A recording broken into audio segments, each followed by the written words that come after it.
When it comes to macro, parameters को पास करने के होते हैं दो मेजर तरीके, positional parameter and keyword parameter. आज हम पोजिशनल पैरामीटर का अभ्यास करेंगे, एकदम लेमैन लैंग्वेज में समझाऊंगा, समझना बहुत इंपॉर्टेंट है, राइट। देखो, सबसे पहले हम मैक्रो लिखेंगे, उसके बाद मैक्रो नेम लिखा जाएगा which is in this case jazz.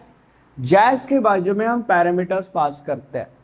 When it comes to positional parameters, अगर पोजिशनल पैरामीटर्स है तो पैरामीटर के पहले हमें ये साइन देना होता है, उसके बाद पैरामीटर का नाम, यहाँ पे नाम कुछ भी हो सकता है, मैंने val1 लिखा है और यहाँ पे val2 लिखा है, तो यहाँ पे जैज यानी कि मैक्रो नेम के बाजू में हमने दो पैरामीटर्स पास किए हैं। उसके बाद मैक्रो डेफिनेशन, मैक्रो डेफिनेशन के अंदर हम इंस्ट्रक्शंस लिखते हैं। हमने यहाँ पे दो इंस्ट्रक्शंस लिखे हैं, इन दो इंस्ट्रक्शंस का मतलब होता है ऐड रजिस्टर 1 के अंदर val1 और ऐड रजिस्टर 2 के अंदर val2, ओके। और उसके बाद एम एंड यानी कि मैक्रो एंड हम लिखते हैं, एम एंड का मतलब होता है macro and by the way. अब प्रोग्राम में आगे बढ़ा जाएगा, कभी ना कभी हमें इस मैक्रो को कॉल करना ही है, बिना इस मैक्रो को कॉल करे हम रह नहीं सकते, क्योंकि अगर हमने इस मैक्रो को कॉल नहीं किया तो इस लेक्चर को बनाने का कोई मतलब ही नहीं बचेगा, राइट। तो अभी हम इस मैक्रो को कॉल करेंगे with the help of macro name which is in this case jazz. तो जैज लिख के हमने इस मैक्रो को कॉल किया। अब जब हम इस मैक्रो को कॉल करेंगे तब इस मैक्रो नेम यानी कि जैज के बाजू में हमें पैरामीटर्स पास करने हैं। जो पैरामीटर्स हम यहाँ पे पास करते हैं उन पैरामीटर्स को हम कहते हैं एक्चुअल पैरामीटर्स। तुम्हें ये समझने की जरूरत है कि जितने पैरामीटर्स यहाँ पे होते हैं उतने पैरामीटर्स यहाँ पे भी होने चाहिए। यहाँ पे दो पैरामीटर्स थे तो यहाँ पे एक्चुअल पैरामीटर्स भी दो होने चाहिए। तो डेटा 1 और डेटा 2 ये हमारे दो पैरामीटर्स है। अब मैक्रो के अंदर क्या होता है, जब हम मैक्रो को कॉल करते हैं तब जो भी ये लाइन है, this line gets replaced with something.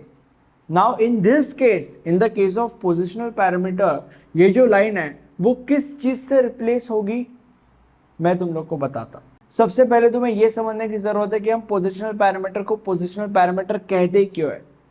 Data 1 जो है वो val1 के पोजीशन पे जाएगा और डेटा 2 जो है वो val2 के पोजीशन पे जाएगा। पूरा का पूरा खेल यहाँ पे पोजीशन का है मेरे भाई। मतलब अगर यहाँ पे हमने डेटा 2 डेटा 1 लिखा होता था तो ये जो डेटा 2 होता था वो val1 के पोजीशन पे जाता था और ये जो डेटा 1 होता था वो यहाँ पे val2 के पोजीशन पे जाता था, ठीक है। कमिंग बैक टू आर जो भी नौटंकी है, coming back to our thing, जो डेटा 1 है वो val1 के पोजीशन पे जाएगा और डेटा 2 जो है वो val2 के पोजीशन पे जाएगा और यहाँ पे भी val1 के जगह पे डेटा 1 आएगा और val2 के जगह पे डेटा 2 आएगा, राइट। मैक्रो के अंदर क्या होता है, मैक्रो के अंदर ये जो लाइन है, this line gets replaced with something. तो in this case what would this line be getting replaced with, this line would be getting replaced with this, ठीक है। ये जो लाइन है वो इससे रिप्लेस होंगी। अब ये कहां से आया, ये यही है भाई, बस val1 के जगह पे डेटा 1 आया और val2 के जगह पे डेटा 2 आया है, ठीक है। और वो इसलिए क्योंकि हमने पैरामीटर्स पास किए और वो प्रोसेस मैंने तुम लोग को अभी अभी बताया, राइट। तो this line would be getting with replaced, would be getting replaced with this, okay.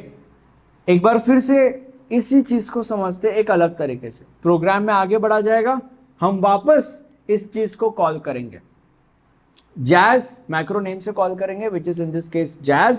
Jazz हमारा मैक्रो नेम है और जैज के बाजू में क्योंकि हमने यहाँ पे दो पैरामीटर्स पास किए थे तो यहाँ पे भी हमें दो एक्चुअल पैरामीटर्स पास करने होंगे। तो हमने दो पैरामीटर्स पास किए, डेटा 9 और डेटा 4, राइट। अब यहाँ पे देखो, जो डेटा 9 है वो val1 के पोजीशन पे जाएगा और जो डेटा 4 है वो val2 के पोजीशन पे जाएगा। यहाँ पे भी val1 के जगह पे डेटा 9 आएगा और यहाँ पे val2 के जगह पे डेटा 4 आएगा।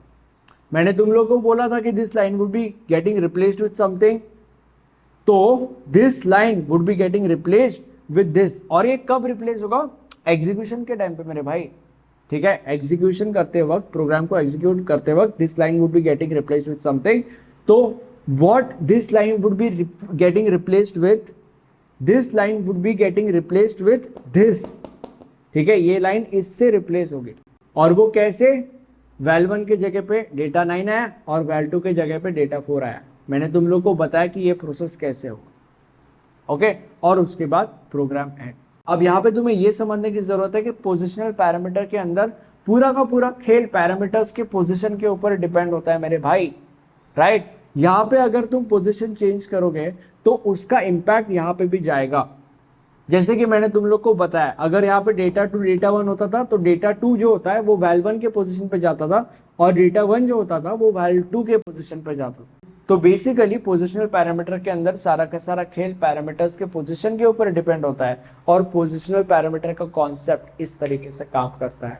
अब अगले लेक्चर के अंदर हम पैरामीटर्स को पास करने के दूसरे तरीके के बारे में पढ़ेंगे जिसका नाम है कीवर्ड पैरामीटर। इस प्लेलिस्ट के अंदर आपको लेक्चर मिल जाएगा। Thank you so much.